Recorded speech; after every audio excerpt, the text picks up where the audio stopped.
Fallaci in Italy, I'm thinking of Michael Houellebecq in France, I'm thinking of Fallaci again in France. You wouldn't find these cases in America, and if you did, they'd be chucked out of court. Europeans are proving very bad at defending those values, and when it comes to religious belief, which they're not even willing to put into their constitution and acknowledge their own history on it, you can't help finding again and again in the people who are telling them to find themselves, you find non-believing atheist Jews and Christians and so on, saying that Europe has to re-find its soul. You go, as if religion is once again just something like Voltaire says, for the servants, as if it's for other people, but of course I don't believe that rubbish. You know, so Europe's movement away, its finding of its liberal and democratic heart, was not couched in an orthodox theological understanding of the nature of civil liberties. It actually came, you know, again using Voltaire in a strange manner, I think, that it actually came in the movement against the reactionary orthodoxies that were prevalent in Europe. And to say that the heritage of Europe is simply a Judeo-Christian monolith, one which is historically incorrect, and two which is unfaithful to the Enlightenment and Romantic individuals who fought against those successes, is to be unjust, and also to ignore the heritage of the American Constitution, which is a finding and a revealing of Voltaire across the sea. I think that's preposterous. The idea that the American Constitution is a revealing of Voltaire is just laughable. The French understand there's a very deep difference between the Scottish Enlightenment and the French Enlightenment, and also and between the French Revolution and the American Revolution. That's why they fight so much. And furthermore, of course, the important thing about the American Constitution is it's a neoclassical project as much as an Enlightenment project. And that it's based in very deeply in Western Let's values. bring in Ben's article now at this point, because it's relevant. So do you want to introduce it quickly? And yeah, there's an excellent new book, almost a monograph, by Danny Postel, who's a senior editor at Open Democracy, entitled, not particularly catchingly, Reading Legitimation Crisis in Tehran, Iran and the Future of Liberalism. Now, it plays on reading Lolita in Tehran. Legitimation Crisis is a relatively opaque 1975 work by Jürgen Habermas. But what Postel explores in this book, which is genuinely exciting, is the way in which in Tehran dissidents and Democrats are reading Kant, Arendt, Habermas, Richard Rorty, the late Richard Rorty, who visited Tehran and was received extremely positively by Democrats who were reading him outside of academia, who were reading him in the public sphere, who were attempting to envisage what a public sphere away from theocratic reactionaries might look like. And what's fascinating is not only that these ideas, the ideas of Habermas, have real material currency, but also that reactionary clerics are reading Heidegger, and that some of them are reading Antonio Negri, the Marxist philosopher. And when Negri goes to Tehran, he's not received particularly well, because when he speaks about the mode of mass production, Iranians respond, but we're not particularly interested in the mode of mass production. We're concerned with key liberal ideas about the importance of a secular public sphere, about the importance of individuals finding their own means outside a sort of homogenous, autocratic, authoritarian government. So, to distill your argument, essentially, this is a base of your liberal alliance, if Absolutely. you like. Yeah. Mark, prospects of this happening? Well, certainly, I think the important thing to remember about Iran is how pro-American it is. Indeed, I mean, we may have all sorts of issues in Europe, but in terms rolling of his eye. No, in the mass of Iranians, I think there is a great deal of pro-American sentiment. I agree that there's a horrible problem with a regime, but no, I roll my eyes merely because it's what we've heard for decades. And actually, when are we going to see them? I think we'll see them when the regime goes. I'm not Which saying... will be when?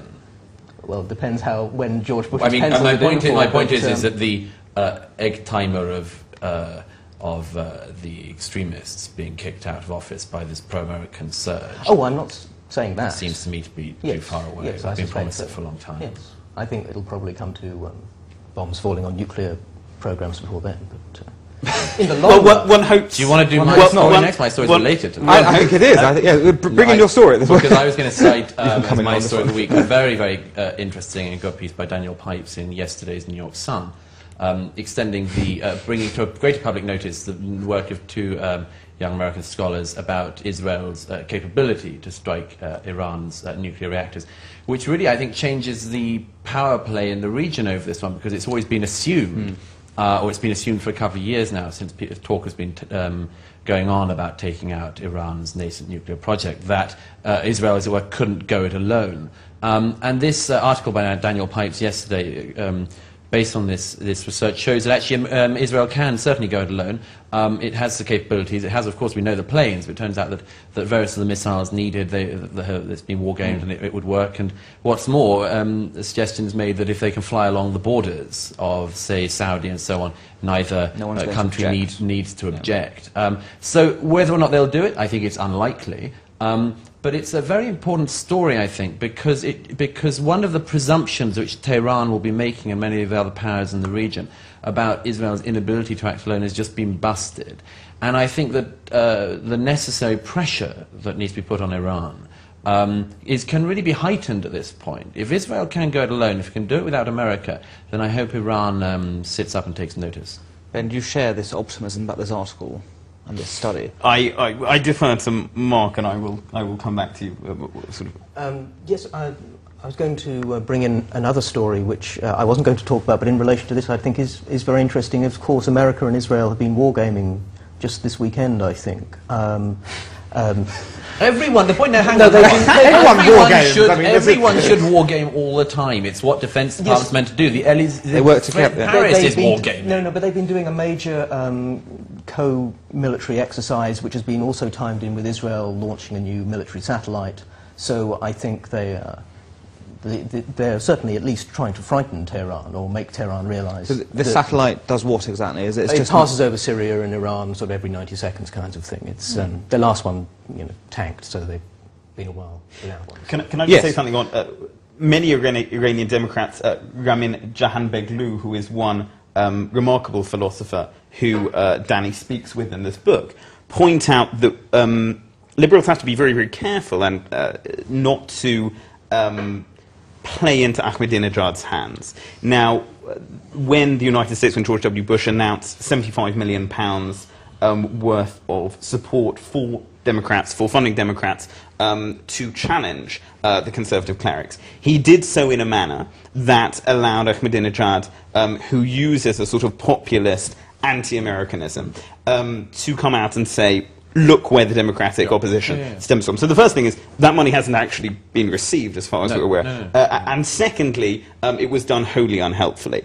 And I wonder whether, I'm not sure exactly what the response to where are those Democrats now. It's obviously not an easy society in which to articulate one's views in terms of being pro-American. And I don't think that there's any purpose for Iranian Democrats saying they are pro-American. They believe in a secular public sphere. They fight passionately for the rights of women, to express their views, to have an education. All of these things that we find ourselves still fighting the Taliban in Afghanistan because we have not executed that war correctly. I would just point out that in this case, if there are indeed these Democrats in Iran, we need to see them. We need to see them, they need to speak louder. And just finally, on the point of the funding, the $70 million from Washington, they announced it publicly. Yes, that's not a great idea. But on the other hand, you can rely absolutely on the fact that if they hadn't announced it, the New York Times would have busted the story a little bit later and broken it against all national security interests, and it would have been inevitable. It would have found the way on the front page that way.